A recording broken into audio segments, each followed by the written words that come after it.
අද රෑට දහස් ගානක් මිනිස්සු අඬයි. ඒ තමන් කවදාවත් සෙල්ලම් කරපු නැති තමන්ට කිසිම සම්බන්ධයක් නැති මැච් එකක් වෙනින් කවුරු හරි පෙරදුනා කියලා. හැබැයි ඔයා පැත්තකට වෙලා බලන් ඉඳී මේ මිනිස්සුන්ට මේ මොකද වෙලා තියෙන්නේ කියලා. ඔයාට හැඟීම් නැතුව නෙවෙයි. ඔයා අනුන් ගැන හිතන්නේ නැති කෙනෙකුත් නෙවෙයි. ඒ වගේම ඔයාගේ කිසිම වැරද්දකුත් නැහැ. සරලවම කිව්වොත් ඔයාගේ මොළේ වැඩ කරන්නේ වෙනස්ම ෆ්‍රීක්වෙන්සි එකක. මේක පිටිපස්සේ තියෙන මනෝවිද්‍යාව තේරුම් ගත්තාම ආයේ කවදාවත් ස්පෝර්ට්ස් ගැන කතා කරන තැනකදී ඔයාට තනි වුණා වගේ හැඟීමක් කෙන එකක් නැහැ. කවුරුවත් ඔයාට නොකියන ඇත්ත මේකයි. ගොඩක් මිනිස්සු ස්පෝර්ට්ස් වලට මේ තරම් පිස්සු වැටිලා ඉන්න හේතුව අවුරුදු දහස් ගානකට කලින් අපේ මුතුන් මිත්තෝ ජීවත් වෙන්න පාවිච්චි කරපු ක්‍රමවලට කෙලින්ම සම්බන්ධයි. මිනිස්සු කියන්නේ ස්වභාවයෙන්ම රංචු ගැහිලා ඉන්න කැමති ජාතියක්. අවුරුදු දහස් ගානක් තිස්සේ ජීවත් වෙන්න නම් කණ්ඩායමකට අයිති වෙන්න ඕනේ වුණා. අපේ මොලේට ඒ පාඩම තවමත් අමතක වෙලා නැහැ. කෙනෙක් තමන්ගේ ටීම් එක සෙල්ලම් කරනවා බලද්දී එයාලගේ මොලෙන් ඔක්සිටෝසින් නිකුත් වෙනවා. මේක හරියට ඔයා වැඩියෙන්ම ආදරය කරන කෙනාව තුරුළු කරගද්දි දැනෙනවා වගේම බැඳීමක් ඇති කරන රසායනිකයක්.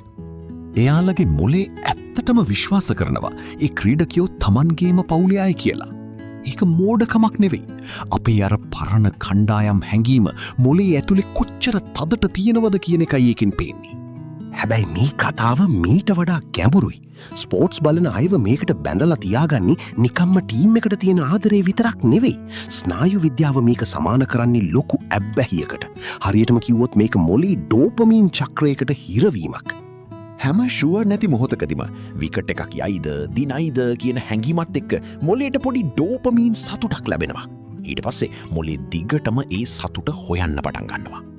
ඊළඟට මොනවා වෙයිද දන්නේ නැතිකම තමයි මෙතන තියෙන ලොකුම උගුල. මැච් එකක් බලන එක නවත්තන්නම බැරි ඒ නිසයි. ඔයාගේ මොලේ මේ වගේ දේවල් වලට ඇවිසෙන විදියට හැදිලා නැහැ. චිකාගෝ විශ්වවිද්‍යාලයේ පරීක්ෂණවලින් කියන්නේ මේ වෙනස සමහර විට ඔයාගේ ජානවලින්ම එන දෙයක් වෙන්න පුළුවන් කියලයි. ඔයාට මොකුත් මඟ හැරුණේ නෑ. ඔයා මුලින්දම්ම හැදිලා තියෙන්නේ වෙනස්ම විදිහක සතුටක් විඳින්නයි. මැච් බලනාය කරන හරිම අපූරු දෙයක් තියෙනවා. ටීම් එක දිනුවාම එයාලා කියන්නේ අපි දිනුවා කියලා. හැබැයි පෙරදුනාම එකපාරට මේක එයාලා පෙරදුනා බවට පත් වෙනවා. මනෝවිද්‍යාඥයෝ මේකට කියන්නේ වෙන කෙනෙක්ගේ දිනුමකින් තමන්ගේ අනන්‍යතාව යහදා ගන්නවා. basking in reflected glory කියලා. ඒ කියන්නේ අනුන්ගේ දිනුමක් තමන්ගේම දිනුමක් වගේ සමරන එකට.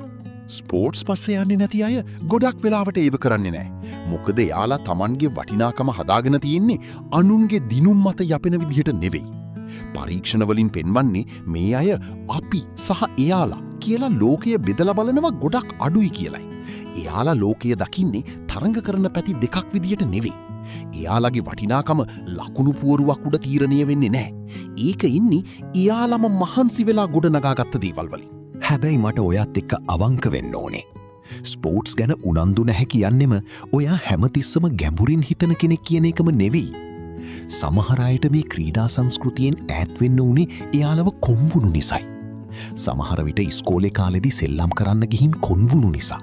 එහෙමත් නැත්තම් ඒ ලෝකෙට Taman ගැලපෙන්නේ නැහැ කියලා හිතුණු නිසා වෙන්න පුළුවන්. ඒ වගේම සමහර වෙලාවට මේ උනන්දුවක් නැතිකම පරණ හිත රිදීමක් වහගන්න හදාගත්ත ආරක්ෂක බැම්මක් වෙන්නත් පුළුවන්. හැබැයි මුලින්දම්ම ස්පෝර්ට්ස් එක්ක කිසිම සම්බන්ධයක් නොතිබුණු අයට එයාලගේ උනන්දුව යොමු වෙන්නේ කොහාටද කියන එක ගැන පරීක්ෂණවලින් ලස්සන දෙයක් හොයාගෙන තියෙනවා.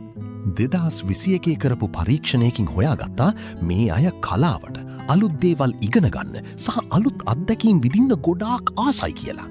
එයාලගේ හැඟීම් යොමු වෙන්නේ ඊට වඩා පොහොසත් දේවල් වලටයි. මිනිස් මොලේ හැමතිස්සෙම හොයන්නේ දේවල් තුනයි. ජීවිතයේ තේරුම, බැඳීම සහ ජීවිතයේ සාමාන්‍ය දේටට වඩා වටිනවා කියන හැඟීම. ක්‍රීඩාලෝලීන එක ක්‍රීඩාංගනයක් ඇතුළෙන් හොයාගද්දි ඔයා ඒක වෙනත් තැනකින් හොයාගන්නවා. තමන් සෙල්ලම් කරන්නේ නැති ගේම් එකක් වෙනුවෙන් තමන්ගේ හැඟීම් නාස්ති නොකර ඉන්න කෙනෙක් ගාව පුදුම නිහඬ ශක්තියක් තියෙනවා. ස්පෝර්ට්ස් බලන අය සතියන්තී වෙන කෙනෙක්ගේ කතාවක් රසවිඳිද්දී ඔයාට පුළුවන් ඔයාගේම කතාව ඇතුළේ සම්පූර්ණයෙන්ම ජීවත් වෙන්න. ඔයා ඔයාගේ හැඟීම් යොදවන්න කැමති ඒ හැඟීම් ආපහු ඔයාටම ලැබෙන තැන්වලටයි. ඒ කියන්නේ ඇත්තම යාළුකම්වලට, වටිනාකමක් තියෙන වැඩකට සහ ඇත්තටම ඔයාට අයිති මොහොතවල් වලටයි. ඔයාට ආසාවල් නැහැ නෙවෙයි. ඔයාගේ ආසාව යොමු වෙලා තියෙන්නේ නිකම්ම බලාගෙනඉන්නවට වඩා ඔයාගේ සම්පූර්ණ සහභාගීත්වය ඕන කරන දේවල් වලටයි. ඔයා කම්මැලි නැහැ. ඔයා සමාජයට අකමැති කෙනෙකුත් නෙවෙයි. ඒ වගේම ඔයාට ඇත්තටම හිමිවෙන්න තියෙන කිසිම දෙයක් මගහැරෙන්නෙත් නෑ. ඉතින් ඊළඟ පාර කවුරු හරි ඔයාගෙන් ඊයේ මැච් එක බැලුවද කියලා අහද්දි ඔයාට ඒක ගැන කිසිම ගානක් නැත්තම් ලස්සන හිනාවක් දාන්න. මොකද එයාලා වෙන කෙනෙක්ගේ කතාවක් දිහා බලාගෙන ඉද්දි ඔයා ජීවත් වුණේ ඔයාගේම කතාව ඇතුළි. ඇත්තම ප්‍රශ්නෙ මේකයි. ඔයා ලකුණු පූරුවක් වෙනුවෙන් ජීවත් වෙන්නේ නැත්නං ඔයා ඇත්තටම ගොඩනගමින් ඉන්නේ මොකක්ද? ඒකත් අර වගේම ලොකු උද්‍යෝගයක් දෙන්න වටින දෙයක්ද?